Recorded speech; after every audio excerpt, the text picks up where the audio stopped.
I'm going to say something that will probably make some of my fellow agents uncomfortable. Most listing photos are bad. Not just a little bad, but cost you thousands of dollars bad. And the frustrating part is that almost every mistake is preventable. Here's a number that should make every seller stop and pay attention. Homes with professional quality listing photos sell 32% faster and for more money. Not a little faster, nearly a third faster. So if your agent shows up with an iPhone and zero prep, you're leaving real money on the table. Hi, I'm Darlene Harwick, and I'm a realtor for the resort cities in the Coachella Valley. And if you're thinking about selling your home, or you're just curious about what goes into a listing that actually performs, then you're in the right place. Now, here's how buyers shop for homes. They're on their phone. They're on Zillow. They're scrolling fast. You have roughly 3 seconds before they swipe to the next property. 3 seconds. That's all the time your photos have to say, stop. This one is worth looking at. Listings with high-quality photography don't just get more clicks. They actually sell for more money. And good professional photos can increase perceived value and shorten days on market significantly. And in this market, where out-of-state buyers are making decisions from 2,000 miles away, your photos aren't just marketing. They're the showing. So let's talk about where things go wrong, because honestly, they go wrong a lot. A lot of times when an agent books a photographer, they'll say, well, here's a lockbox code, go on in. Or opens the front door to them and says, do your thing, and then leaves. Now, is this photographer talented? Oh, probably. Do they know which features of the specific home matter most to buyers in this neighborhood? Absolutely not. But understand that a photographer, no matter how skilled, who walks into a home cold, they don't know what's going on. They don't know that the primary suite has panoramic mountain views that look amazing at a golden hour. They don't know that the kitchen island is the crown jewel of the entire floor plan. They don't know that there's a weird angle in the guest bathroom they should avoid entirely. Agents are the directors. The photographer is the cinematographer. And if we don't provide a photographer a vision, you get generic results. And generic results don't sell homes. My biggest complaint is a homeowner leaving clutter and personal items out when it's on the market, but especially when there's going to be a photo shoot. That lived-in look is out. I want buyers to visualize themselves in your home, not you. So put away the family pictures and portraits and the awards and the trophies. Box up all those little knickknacks and collections. Clean off the kitchen countertops and leave only a few nice-looking pieces. Also clear off all the toiletries on the bathroom countertops, and that includes all the shampoos and conditioners in your shower. Remove all those little trash cans, bath mats, little toilet scrubbers, and the plungers.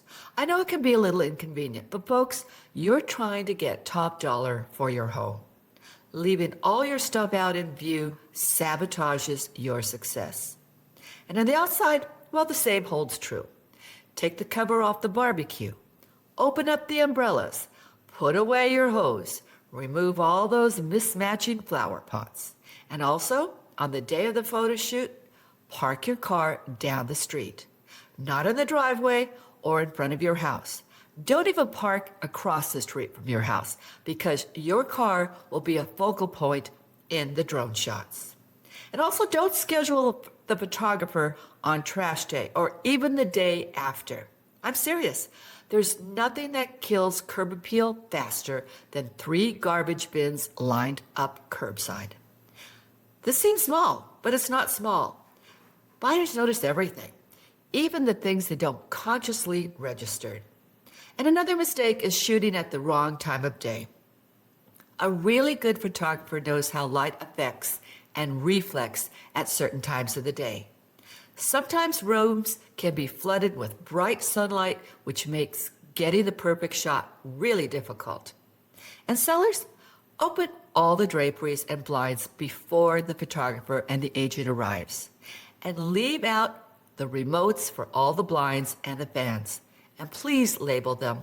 It's really frustrating to figure out which remote controls what. Photographers and agents really don't like to open and close blinds that aren't controlled by remotes. A lot of times they're really difficult to open and close. I find this nuisance a lot of times in income properties. Sometimes the cord breaks and now we're thinking, great, now what? And don't leave on the ceiling fans. The photos will have a kind of halo blur effect when the blades are spinning. And please, clean those windows. It makes a big difference in the photos. Now let me talk about a practical shot list. You would never walk into a movie set without a script. Well, it's no different than walking into a listing photo shoot without a shot list. Photographers generally like to start with exterior shots. The front elevation straight on, the front elevation angled. This gives depth. Then the backyard or the patio or any outdoor living space. And if it's interesting, some landscaping details. And so also some twilight shots, if it gives value to the shoot. Now, if I'm shooting a condo where every condo from the outside looks exactly like the others in the community, which honestly here in the desert is pretty common, well, then I emphasize the interior. Shots of the living room that emphasizes its flow. The kitchen countertops, appliances, the cabinet detail. Then the dining area and all the bedrooms, especially the primary bedroom with its bathroom. And of course, every bathroom. Also the home office, any flex or bonus space. Then the special features, which would be a pool or spa, outdoor kitchen or a fire pit, built-in shelving, statement lighting, those upgraded finishes that justify a higher list price. They need to appear in the photos. And here's one a lot of people skip: lifestyle shots. If your home is in a golf community, I show the fairway view. If it's near a walking trail or a community dog park, I want to capture it. Remember, buyers aren't just buying square footage. They're buying a version of their future life. I want to circle back to the timing of the photo shoot, because when you shoot, it matters almost as much as what you shoot. The best time of day for the listing photo is in the morning. That soft, light, warm, and directional. It makes every room look inviting. Harsh midday sun creates blown out windows and deep shadows, the opposite of what you want. The direction your home faces makes a difference in lighting too. If your best rooms faced east, schedule for morning. If those mountain views faced west, you want late afternoon. It's not complicated. It just requires thinking about it ahead of time. And the weather matters too. Overcast days are actually great for exteriors. The clouds act like a giant softbox because it eliminates harsh shadows. But for those dramatic desert landscape shots we love here in the valley, a clear sky and golden light is ideal. Drone shots have gone from luxury add-ons to near essential, especially for properties with land, views, or proximity to amenities. A drone shot can tell the story ground level photos just can't. It can show your home how it sits on the lot. It can reveal that the community pool is a 2-minute walk. It can capture the mountain backdrop or the golf course adjacency that makes your property special. Here's what most people get wrong. They use only drone shots for the exterior. Use them for context. Fly toward the front door. Pull back from the backyard to reveal the open space behind the property. Show the neighborhood, the parks, the trails, the shopping within walking distance. So I'll go over the details again that separate good photos from great ones. Photographers need the ability to open and close blinds room by room without hunting for cords or remotes. If your blinds are motorized, leave the remote on the kitchen counter with a sticky note. If your ceiling fans have remotes, same thing. A photographer who can't control light and shadow is working with one hand tied behind their back. Here's the rule. Turn on every light in your house, every lamp, every overhead, every under cabinet fixture. A lot of people like me have dimmers. Have all the dimmers on full intensity. Have all the three-way lamp bulbs on full intensity. Natural light plus artificial creates depth and warmth that natural light alone can't achieve.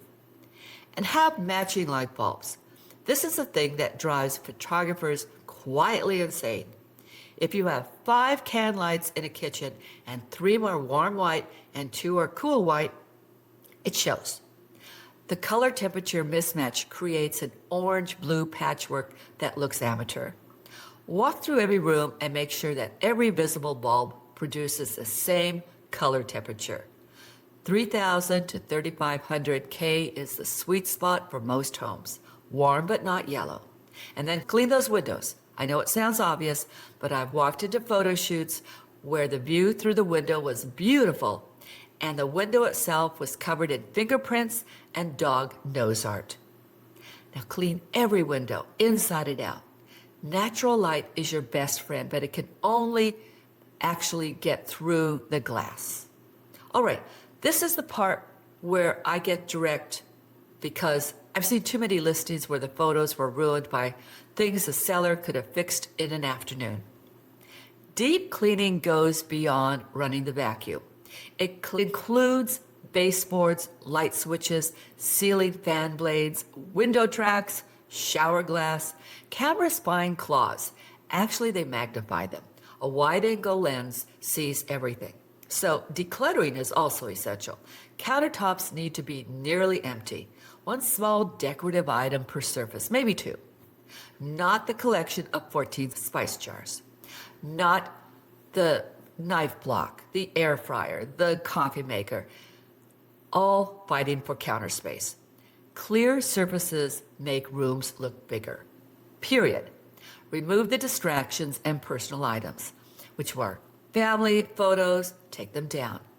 You need the buyers to picture themselves there. Religious items, political scenes, personal collections, remove them. Not because they're not important to you, but because they distract the buyer from seeing themselves in your home. And as far as the exterior setup, trim the hedges, sweep the driveway, hide the hoses, put away the kids' toys, clear the patio furniture so it looks inviting. If you have a pool, make sure it's clean and the water is sparkling clear. Remove your cars. This one is non-negotiable. Remove every car from the driveway and from in front of the house. I don't care if it's a brand new Mercedes. It's visual clutter. The buyer should see the garage door, the front walk, and the landscaping. A car blocks all of that. Now I want to talk about virtual staging, which I really love.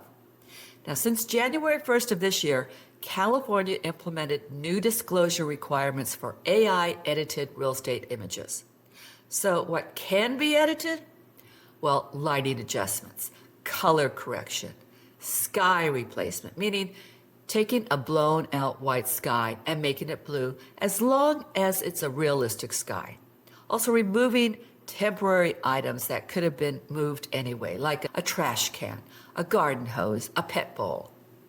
Minor cosmetic cleanup. It can take a spot out of the carpet, a smudge off the wall. What cannot be edited or must be disclosed is removing permanent features like power lines, utility boxes, or neighboring structures. Also, changing the apparent size of a room or altering the view from a window or removing a wall or a structural element. Any edit that misrepresents the condition or feature of a home crosses a legal line, not just an ethical one. The virtual staging rules does include adding digital furniture to empty rooms. I love it, and it's actually very effective for vacant properties. Also, removing any existing furniture and replacing it with digital furniture. Even the backyard can be enhanced with digital staging. They can add a pool or decking, but it has to be disclosed. MLS rules in California require clear labeling. either a watermark on the image or it's noted that it is virtually staged in the listing description. And the digitally enhanced photo must show the real room or outside photo alongside with staged versions. Buyers appreciate the honesty. They aren't offset when they physically view the house and it looks different. Preparation matters if you want your home to sell for what it's actually worth. The 2 hours you spend on a shot list could be the most profitable 2 hours of your entire selling process. So hey, don't forget to subscribe so you won't miss my market updates and my home selling tips. I put together a free downloadable photo shoot checklist, the exact shot list I just walked through. You'll find it in the video description below. And finally, if you're thinking about selling your home here in my area and you want a partner who sweats those details so you don't have to, contact me. I'd love to help you plan your next move. Well, thanks for watching, and I'll see you in my next video.